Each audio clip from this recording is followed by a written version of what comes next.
Okay, pre-cal students, here we are again. We're starting the next unit. This is not too long of a unit. It's over solving trig equations. We've done this in the past. We do a little bit more with solving trig equations now that we have identities under our belt. So let's just dive in here. Find all x that satisfy the given equations for 0 to x less than or equal to x less than or equal to 2 pi. Since we're talking about 0 and 2 pi here, we know that we are talking about radians, so our answers will be in terms of pi, not in terms of degrees. So what we have here, our first problem, 2 sine squared x minus 3 sine x plus 1 equals 0, and that is a quadratic equation. If we said, for example, out here to the side, and you're always welcome to do this if you want, let sine x equal k, or if it's cosine x, but cosine x, whatever. Then I can rewrite this as 2k squared minus 3k plus 1 equals 0. And you can factor that, and that's clearly quadratic, right? And this factors, it's pretty simple, especially with this plus 1. I know it's going to be 2k and k to get 2k squared for the first term. I know it's got to be 1 times 1 equals 1 here, and it's going to multiply. They're the same sign. Since they multiply to be a positive, it's either both positive or both negative. But since our middle term is negative, they must both be negative here. And I can see when I do the outside, I have 2k times negative 1 is negative 2k. When I do the inside, that's negative 1k. And if I add that negative 2k with the negative 1k, that gives me that negative 3k in the middle. Okay? So if that's helpful to you to change it and factor it that way, that's fine. If you can factor it as is, that's fine too. But this is, if we think of the k as being equal to sine, then I can just write this as 2 sine x minus 1 times sine x minus 1. Okay, I'm just replacing k here with sine. All right. So now using zero product property, if I have two things multiplied to give me 0, that means that one of them has to be 0. So either 2 sine x minus 1 equals 0 or sine x minus 1 equals 0. And so this gives me 2 sine x equals 1 and sine x equals 1/2. This gives me sine x equals 1. And so then we just get the unit circle, all the unit circle values from 0 to 2 pi that satisfy these equations. So let's start with 1 because that's easy. Sine is equal to 1 at pi halves, at 90 degrees. So that's going to be one answer. Pi halves is a possibility. Sine x equals 1/2. Well, sine x is equal to 1/2 at pi 6. So x is equal to pi 6.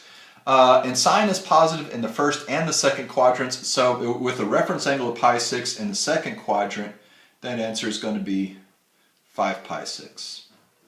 And there we go. We get 3 good answers. Pi 6, 5 pi 6, and pi halves here. Okay? And that is it. All right, let's look at number 2. Be sure I got this kind of straightened here. All right? Now, look at number 2. 2 sine x cosine x equals square root of 2 times cosine x. You might want right off the bat to divide both sides by cosine x. But if you do that, you are going to lose valuable solutions. Okay? So instead, I'm going to subtract this root 2 cosine x from both sides to get it equal to 0. 2 sine x cosine x minus the square root of 2 cosine x equals 0.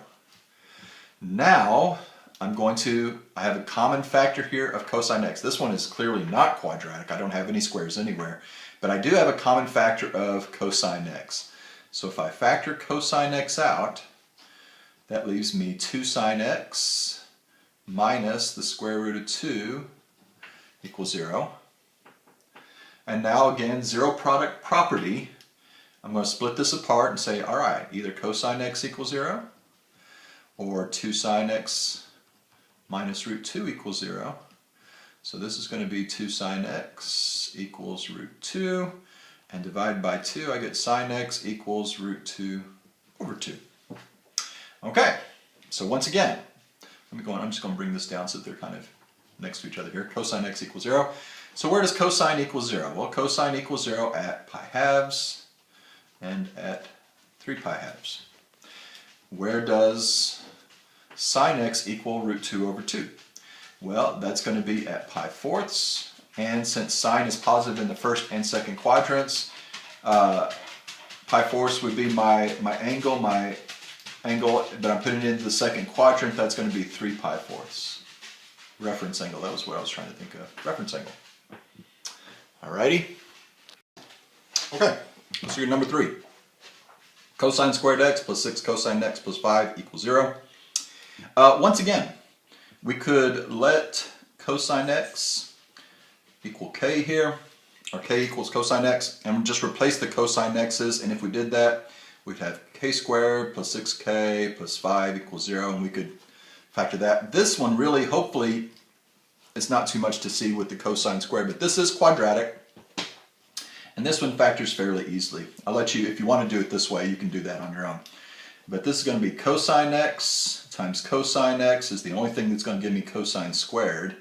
And 5 has to be 5 and 1. It's all positive, so it's going to be plus 5 and plus 1 here. So cosine x plus 5 times cosine x plus 1 is equal to 0. I'll let you check that the inside and outside parts add up to 6 cosine x. Zero product property says cosine x plus 5 equals 0, so cosine x equals negative 5. And cosine x plus 1 equals 0. Gives me cosine x equals negative 1. Alright, now cosine x, where on the unit circle does cosine equal negative 5? Well, the answer to that is nowhere. The biggest cosine ever gets is positive 1, the smallest it ever gets is negative 1. So anytime we get a situation like that, there's no solution for this part of it. For this, there's no solution. Okay? That's just a meaningless thing. Cosine x never equals negative 5. On the right side, cosine x equals negative 1, yeah, that works. X is equal to pi.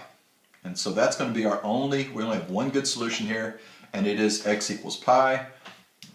If you put in pi, you'll see that that works. Okay? All right, last problem here.